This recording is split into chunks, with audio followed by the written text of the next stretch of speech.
All right, so today's topic of the day is kind of sparked and inspired by an article that I found on comicbook.com.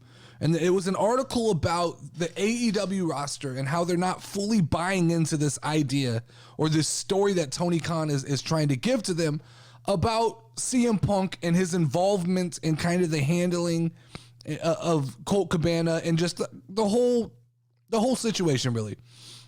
And what I wanted to do is I wanted to take a moment because I wanted to take a little deep dive into what I'm calling the fall of CM Punk. Because it's really, if you really look at it, it's an interesting story. This guy, let's go back to August 8th. August 8th, 2021. The return of CM Punk, the savior, the voice of the voiceless. Every wrestling fan was excited for this. There wasn't anybody, like everybody, casual fans, IWC, he was an IWC darling.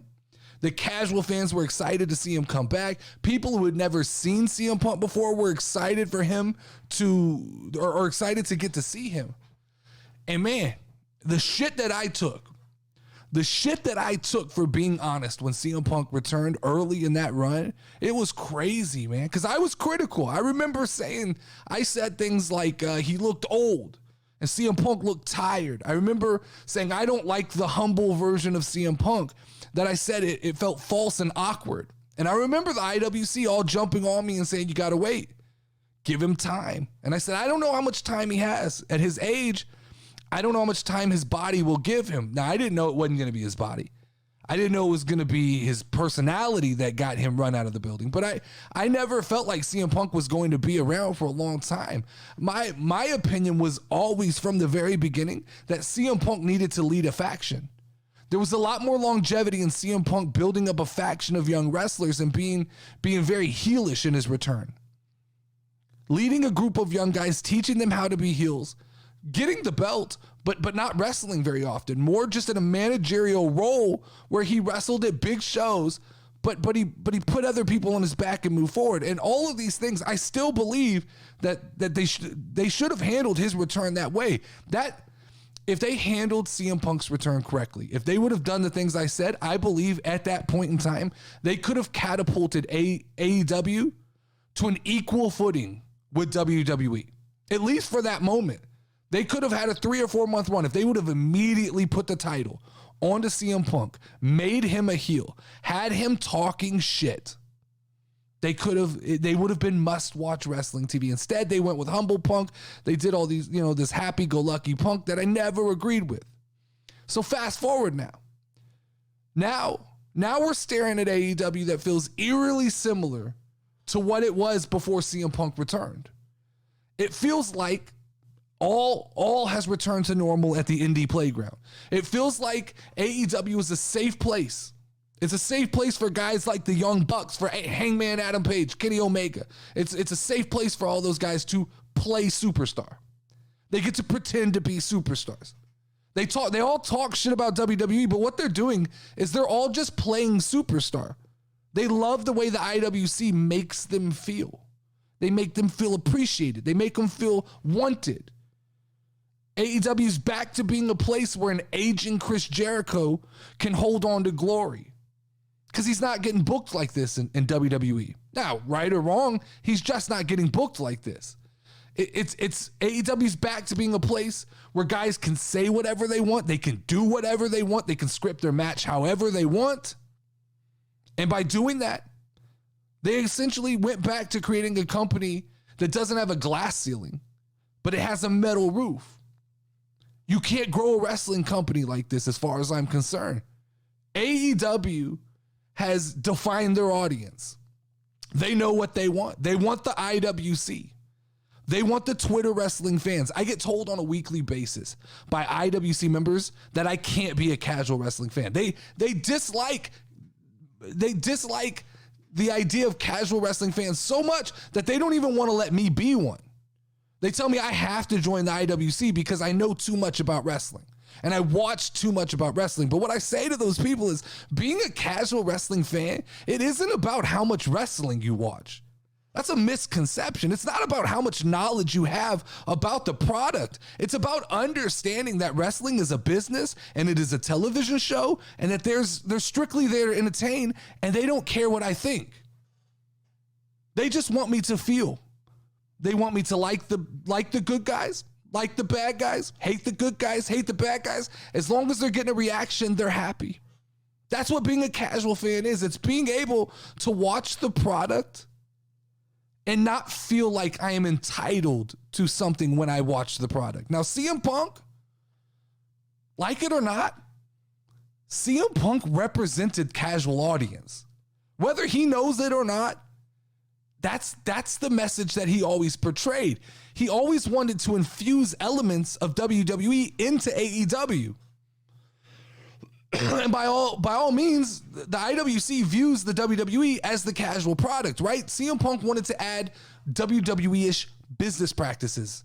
He wanted to give WWE type lessons. He wanted a level of WWE professionalism all wrapped up in AEW. And these are all things that guys like the Elite, guys like Kenny Omega, they reject this. They don't like it.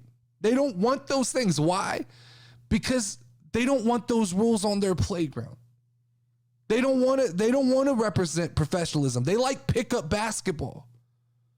They like to just run and gun. They like to wing it.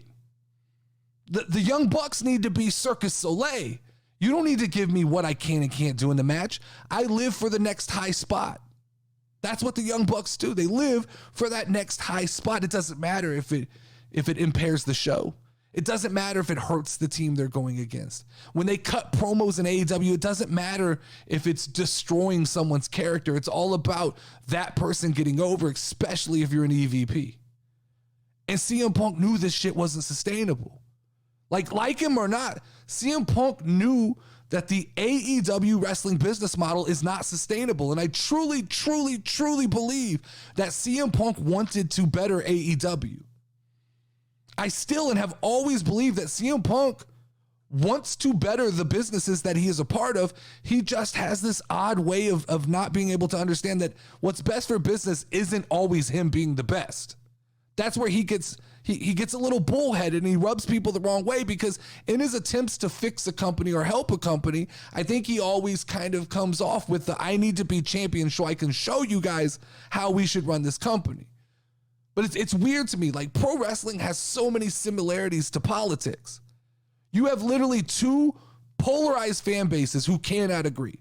And not just like, you don't just separate it by AEW versus WWE, but you can separate it in casual wrestling fans versus IWC. And those are just names that we give to two groups of people. Don't get me wrong, right? But by casual, I'm not representing just a group of people who watch once a month. I mean the mindset of a casual wrestling fan. And Punk represents, to me, a little bit of the casual, but almost Punk is the guy who kind of sits on the center of that line. He understands the need for the WWE and the structure of WWE, but he also knows that you can't get too stuck in your ways and continue to do the Vince McMahon thing. You eventually become boring. And Punk, he pointed that out to us. But he also knows that when he goes to AEW, you can't just appease one side of the aisle. You can't just appease the IWC and make wrestling a happy place. Because we see what happens when you just allow the EVPs to run wild and do what they want to do. They get richer and the supporting cast grows tired. Your Andrades grow tired. Your Miros grow tired. These people don't want to sit on the sidelines forever and watch the Young Bucks flip every week. So what was the downfall of CM Punk? I honestly believe he refused to choose a side. And his fans were chastising him for this. He didn't go all indie like he represented early on in the AEW run, right? Remember when CM Punk said that he wanted to be the punk band that played at the bowling alley, or that's what AEW felt like. That was a cool line. Like, dude, that fucking fucking badass, bro. It's a cool line.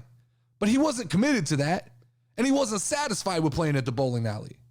No rock star who's played in Madison Square Garden goes back and says, you know what? I want to play the Astro lanes for the rest of my career. It's cool to play a few shows, but like, you get the itch to play stadiums and be a rock star again. You can't ever go back to being indie. It just doesn't work that way. Maybe the only person who's ever accomplished that is Bryan Danielson, because he just literally doesn't give a fuck. He literally said he wants to wrestle on AEW Dark and be an indie guy, and that's cool, right? But now everybody's chosen a side. Everybody's chosen a side with CM Punk. The AEW crowd, obviously, and the IWC, they chose a side. And those people, they love to call us fickle. They love to call WWE fans fickle. But they turned on Punk on a dime. They really don't know what happened. Nobody knows. We don't have a full recount of what happened that night. But the crowd at Full Gear, they made up their mind. Fuck CM Punk. Chicago, that may feel different. Time will tell. When they go back to Chicago, we'll see how that crowd responds. But I do, in my heart of hearts, I believe that CM Punk had good intentions. And that I believe that the elite were the mean girls in the locker room. And they just didn't want to see their buffet end. They didn't want to see the party end. They didn't want to see the ratings go up. The ratings are important to them. They're not there to make Tony Khan money. They didn't want an influx of casual fans into their company, because the casual fans, they don't buy into the Young Bucks way.